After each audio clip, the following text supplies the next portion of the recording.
Sama keris kok takut, bakar kemenyan, dupa takut, gitu. Pakai ikat belangkon malu gitu. Terus tanah kita itu sebenarnya tanah leluhur itu tanah-tanah suci. Jadi kita tidak perlu istilahnya jauh-jauh ke luar negeri untuk mendatangi tanah suci. Memang terkesan itu memang di sini ada sedikit apa ya ucapan mungkin yang sedikit agak provokasi ya. Kontroversi. Provokasi terhadap agama Islam karena di situ bilangnya ada umroh. Umroh itu tidak perlu jauh-jauh ke Mekah, di situ cukup ke Candi Cetok, Candi Suko, ke Pringgodani, ke Borobudur dan sebagainya. Kita tahu kan kita tinggal di negara Pancasila ini yang memang bermacam-macam ya, bermacam-macam agama, suku dan sebagainya. Saya ingin istilahnya minta komentar pendapatnya Mas Dinus tentang kaitan masalah video ini dengan kejamakan pluralisme dalam apa ya lingkungan di Indonesia ini, dan tentunya dikaitkan dengan mungkin spiritual Nusantara tentunya. Silakan. Ya, terima kasih Pak Rudy atas pertanyaannya.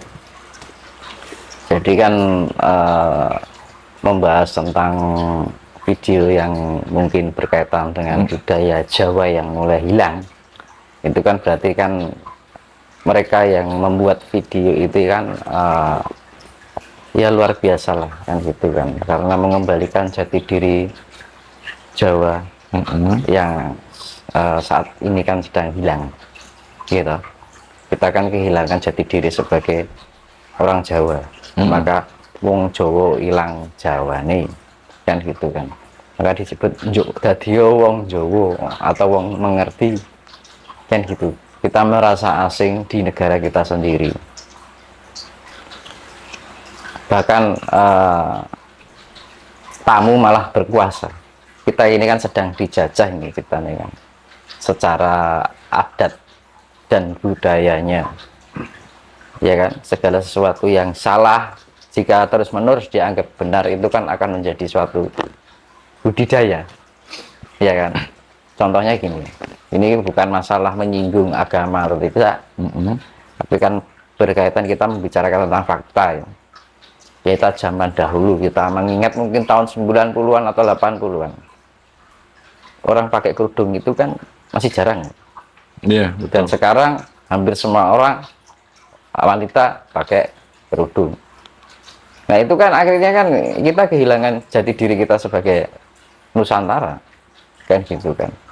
Karena ya itu tadi, semakin kita dipengaruhi segala hal yang sifatnya yaitu diiming-imingi surga, ditakut-takuti neraka tadi kan, akhirnya kan menjadi mindset manusia itu ya seperti tadi, dupa itu kan wangi ya kan. Tapi ketika kita pergi di pasar, bau anyir dari daging atau ikan, kenapa nggak komplain kan gitu. Kan lebih wangi dupa kan wangi aromanya. Kalau kita menikmati itu kan membawa sebuah relaksasi. Jiwa kita kan butuh wangian, butuh sesuatu indah yang melalui penciuman kita. Nah karena sudah termencet dengan pengaruh-pengaruh seperti itu, pengaruh doktrinisasi ekstrim nah ini akhirnya membuat manusia itu tidak berpikir secara nalar, kehilangan penalaran di dalam otaknya. Akhirnya apa? Menjadi suatu kebodohan, dimanakala bangsa ini kehilangan budayanya, yaitu larinya ke kebodohan. Mereka tidak menggunakan nalar, dia ditakuti oleh hukum agama, bukan hukum alam semesta. Karena alam semesta ini kan punya etika. Hidup ini melayani, hidup ini mempersembahkan, hidup ini memperindah ya kan. Maka kenapa dupa itu kan keindahan, kenapa ditolak? Kan wangi, harum. Karena pikiran kita yang kotor, sudah dikotori dengan mindset bahwa itu menjadi suatu bagaikan bangkai. Ya kan? Ya akhirnya itu. Tapi kenapa kalau pergi ke pasar bau bangkai di pas sampah kok nggak komplain? Kan gitu kan. Aneh kan? Lucu juga. Iya kan? Nah ini kan artinya nalarnya sudah hilang. Yang artinya mengarah pada suatu kebodohan. Logikanya nalarnya sudah nggak jalan. Lah kita kan dibekali otak buat apa kalau nggak buat mikir kan gitu. Buat berpikir nalar kan gitu kan. Akal sehat. Karena itu tadi takut-takutnya. Sekarang sepandai-pandainya orang, titel orang entah itu profesor, ketika sudah didoktrin, ya kepandaiannya hilang, kan gitu kan. Nyatanya banyak profesor yang mungkin sudah terdoktrin dengan suatu kepercayaan, menganggap ini itu suatu hal yang mungkin keliru, padahal itu benar dianggap keliru, ya kan? Karena memang untuk merusak suatu atau untuk menguasai suatu negara atau bangsa itu kan dirusak atau dibikin masyarakatnya menjadi bodoh dengan iming-iming yang wah nanti kamu kalau ke sana akan mendapat berkah, ya kan? Contohnya jika kamu nanti mengorbankan hewan hari kurban misalkan, itu nanti kamu ketika meninggal kamu akan ke surga, akan diantar oleh hewan itu, Akan menaiki hewan itu. nah, itu kan kiasan sebenarnya. Lu Al-Quran itu benar, nggak salah, tetapi di dalam Al-Quran itu banyak kiasan yang diterima dengan mentah kan gitu kan. Ya artinya kan sapi kan yang dibunuh kan, yang dikorbankan kan hewan berkaki 4. Artinya itu kiasan 4 sifat di dalam diri kita ini. Yang artinya kaki kan buat berjalan. Ya kan? Kita melangkah ini kan dengan sifat hewani kita. Maka korbankanlah sifat-sifat hewani itu. Sifat 4 sifat hewani di dalam diri kita. Ketika kita bisa mengorbankan sifat hewani kita, makanya kita akan menjadi manusia yang sebenarnya. Manusia sejati ini menungso kan gitu. Nah dari situ kita akan menghantarkan kita ke surga. Nah, surga itu apa? Alam kedamaian. Di dunia ini juga ada surga ketika kita bisa berdamai dengan diri kita sendiri, ya kan? Iya. Ketika kita berpikir cemas, kita merasa khawatir dengan kehidupan ini, itu neraka. Makanya kan arti neraka itu adalah penderitaan. Artinya surga itu adalah kedamaian. Iya. Nah itu. Makanya kan sebenarnya kan itu hari kurban itu kan kiasan sebenarnya. Contohnya sholat 5 waktu. Ya kan? Itu artinya yang namanya berhubungan dengan Tuhan itu kan dimensi tidak terikat ruang dan waktu. Mau doa kapan saja, jam berapa aja, tergantung kemantapan batin kita kepada Tuhan Yang Maha Kuasa. Misalkan adalah pas jam 2 siang atau kita batin, ya itu laksanakan aja. Kita untuk berhubungan dengan Tuhan tidak terikat oleh ruang dan waktu, karena dimensinya Tuhan itu bukan dimensi bumi ini. Bumi nyata 3 dimensi ini, karena kita berinteraksi dengan segala sesuatu yang tidak terikat ruang dan waktu. Dan 5 itu artinya 5 sifat di dalam diri kita harus kita ruat dengan doa. Kita sujud, kita sembah, artinya mempersembahkan, ya kan? Artinya sembah itu kan memberi, iya kan? Beda kalau sujud loh, nyembah kalau sujud beda. Sujud kan hanya posisinya saja. Sujud itu kan penghadap. Iya. Posisinya saja sujud. Kita makna esensinya berarti mempersembahkan. Iya, hidup itu mempersembahkan. Mempersembahkan ya alam ini kan mempersembahkan pada manusia. Apa yang nggak dipersembahkan oleh manusia? Betul. Tapi apa yang dipersembahkan itu malah ya itu tadi. Kembali sifat hewani, tidak tahu diri. Banyak manusia tidak karena tahu itu fakta. diri. Saya bukan kok merasa suci atau enggak, karena pada kenyataannya seperti itu. Iya. Apa manusia menyadari ketika kita minum air, apa pernah kita menyadari bahwa segala sesuatunya kita ternyata butuh air. Kita sehari nggak makan aja lapar kok. Kita sehari nggak minum aja haus. Artinya kita membutuhkan. Alam itu selalu mempersembahkan pada kita semuanya. Tapi kesadarannya mana? Kan gitu. Oke, kita kembali ke video itu. Ada kalimat lanjutan setelah itu bahwa tanah kita itu sebenarnya tanah-tanah suci juga. Tanah warisan dari leluhur itu tanah suci. Jadi ketika apa ya, kita mau melakukan ibadah itu tidak perlu jauh-jauh ke luar negeri, tidak perlu bayar mahal sampai puluhan juta dan antri sekian tahun gitu. Kita cukup mungkin bayar dengan murah tanpa antri ke candi-candi gitu.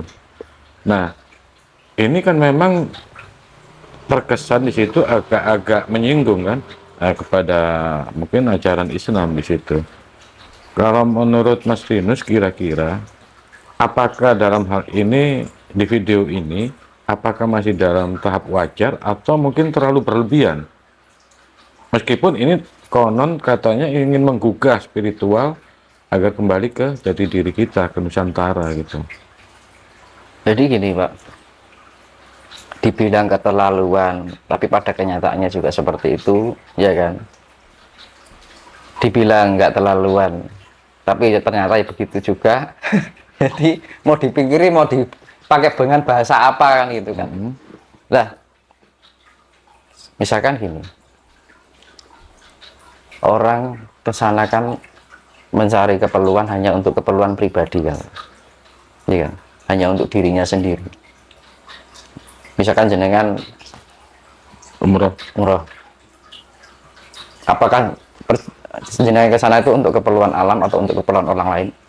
Ya enggak, Untuk jenengan diri itu, ya, pribadi kan? Betul. Ya, misalnya jenengan uang yang jenengan nggak jadi berangkat, uangnya jenengan kasihkan ke orang yang nggak mampu, kira-kira berkah mana gitu? Kalau saya pribadi sih milih yang kedua, berkah itu. Nah, itu lebih baik dibagi-bagi aja. Itu mempersembahkan. Saya kembalikan di situ. Nah, sekarang ke sana apa yang dipersembahkan? Untuk diri sendiri. Mempersembahkan untuk diri sendiri. Keegoisan. Hanya mementingkan pengen lebih surga dewe, liane ben kan ngono. Biar dipanggil abah. Hanya orang yang berduit yang bisa masuk surga, kan gitu. Iya kan? Loh, kita kan Tuhan ini kan sifatnya universal. Tuhan itu sifatnya fleksibel. Tuhan itu sifatnya luas. Dimanapun tempat berada, ya ada Tuhan. Keberadaan Tuhan itu ada di dalam diri yang mempunyai jiwa yang damai. Ya, karena kan surga adalah kedamaian. Surga itu tempatnya Tuhan. Nah, kalau kita tidak bisa menciptakan kedamaian di dalam diri kita, berarti kita tidak menyediakan ruang untuk Tuhan. Ya kan? Memang saya kembalikan, hidup itu mempersembahkan segala sesuatu yang dibutuhkan, baik untuk diri kita, sesama, bahkan alam semesta. Jangan hanya terfokus pada keuntungan diri pribadi. Itu kan egoisme. Makanya tak tanya, misalkan jenengan umroh, dan untuk keperluan siapa? Untuk pribadi. Ya, daripada ya, kan pada kenyataannya kan juga kita datang tiba-tiba kita bisa mengenal Tuhan, impossible. Semua itu butuh proses penggemblengan untuk mencapai kesadaran. Siapapun yang tidak bisa mencapai kesadaran tidak akan bisa menemukan sejatinya Gusti. Mau keliling dunia, jika tak menemukan kesadarannya, ya susah payah gitu kan. Iya. Sia-sia. Begini Mas Dinus ya. Yang saya tahu mungkin dalam ajaran Jawa khususnya ya, ketika saya menyinggung teman saya, ketika saya ngomong menyinggung Mas Dinus misalnya, itu dosa, suatu dosa di ajaran Jawa. Menyinggung saja itu suatu kesalahan. Nah, dalam video yang kemarin itu kan istilahnya menyinggung umat Islam. Heeh. Apakah di situ menurut Mas Dinus ya juga itu termasuk suatu hal yang sebenarnya tidak pantas untuk dilakukan, meskipun ini dalam tanda petik untuk istilahnya meningkatkan atau menumbuhkan kesadaran berspiritual, kebangkitan berkesadaran gitu. Jadi gini, ada istilah bejo bejane wong eling, ya kan? Bejo bejane wong sing gelem, orang yang bisa menerima pitutur becik untuk menyampaikan sesuatu kembali pada sebuah kesadaran, ya kan? Karena pada fakta, makanya saya bilang pada faktanya, kan membicarakan fakta ini kan. Saya batasi dengan kita membicarakan tentang fakta ya. Jadi faktanya memang begitu. Sekarang gini, dan ternyata keadaan dunia ini bukan semakin baik. Sudah sekian berapa banyak, ya kan? Tapi pada kenyataannya kualitas SDM daripada manusia, kualitas SDM itu kan kualitas IQ, SQ, EQ, iya kan? Kalau kita dibukakan mata hati kita, makanya kan kosongkanlah gelasmu, ya kan? Agar bisa menerima pengetahuan. Zaman dulu kan orang kan haus akan pengetahuan, ya kan? Namanya kan disebut pengetahuan itu kan tahu, kudu ngerti, kan gitu kan, harus bisa mengerti.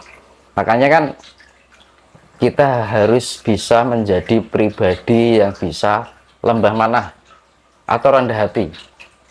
Dengan kerendahan hati ini akan membuka secara lebar-lebarnya segala pengetahuan hidup yang harusnya kita pelajari. Jangan kita membatasi diri kita pada sesuatu yang tidak bisa dinalar dengan baik, ya kan? Makanya kan ya bejo-bejane sing gelem dikandani, kan gitu kan. Toh juga lek dilakoni yo apik, dijalankan juga baik. Karena ini kan masa seleksi. Kita membicarakan apa yang alam inginkan, bukan apa yang manusia inginkan. Ya, kita sedang membicarakan, ulang lagi, kita membicarakan apa yang alam inginkan, bukan apa yang manusia inginkan. Sekarang gini, bencana itu bagi manusia, kejadian alam itu, gejolak alam itu bagi manusia itu adalah sebuah bencana. Tetapi bagi alam itu adalah penyembuhan. Karena ulah siapa? Ulah manusia, bukan ulah alam. Juga bukan ulah hewan. Juga bukan ulah tumbuhan. Hanya yang bikin kerusakan kan itu tadi. Kemerosotan adab, tipisnya pengetahuan manusia. Iya kan? Keterbatasan. Jadi memahami dari ketidaktahuan gitu. Lah, maka itu kan kita harus bisa memahami alam, apa yang alam inginkan itu. Makanya kan ketika alam melakukan refleksi, itu manusia menyebut bencana. Justru yang menjadi bencana itu ketika manusia tidak bisa berpikir dengan akal sehat. Itu menjadi bencana. Ia akan merugikan, baik secara skala kecil maupun skala besar. Bisa keluarga, bisa negara, bahkan bumi ini. Ya kan? Makanya kan kita harus bisa bijaksana dalam menerima suatu